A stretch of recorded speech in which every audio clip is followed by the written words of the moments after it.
Archival footage shows the Poor People's Campaign's 6-week demonstration in Washington in 1968 demanding economic justice. Curator Aaron Bryant says the movement attracted protesters from across America and represented Martin Luther King's final and most ambitious dream. King had always been concerned about poverty as an issue. I mean, he was a social gospel preacher in the tradition of many social gospel preachers, including his own father and grandfather. They were concerned with serving the needs of the poor.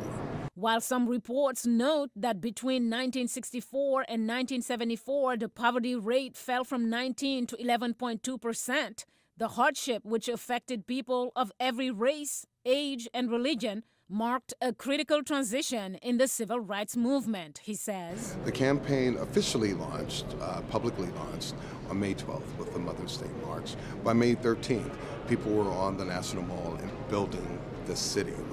They took over the entire 16 acres and they built this tent city, an actual city that had a city hall, that had a cultural tent, a daycare center, a place for barbershops. They had medical services, dental services. They had electric lines, sewers. Based on architectural drawings, a three-dimensional map of the so-called Resurrection City shows it as it was actually built. We discovered in reading newspaper articles that this was called God's Eye Bakery. Looking at photographs, we ran across a photograph and found out that the daycare center was actually called the Curator King Daycare Center. Oh, wow. The exhibition features photographs, signs, lapel buttons, wooden tent panels, and rare archival film showing what it was like during the 6 weeks of the campaign, along with the oral histories as told by those who helped organize the campaign, such as Marion Wright Edelman and Andrew Young. Brian says the culture tent played a big role in creating a sense of cohesion for the movement. The culture tent was also important because it was where people came together to sing.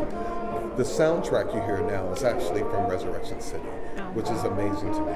He also says regardless of conditions, every participant played an important role. While some met with heads of federal agencies, others came together to negotiate policies and potential legislation, even as others coordinated protests outside different departments across the city. Mariama Diallo, VOA News, Washington.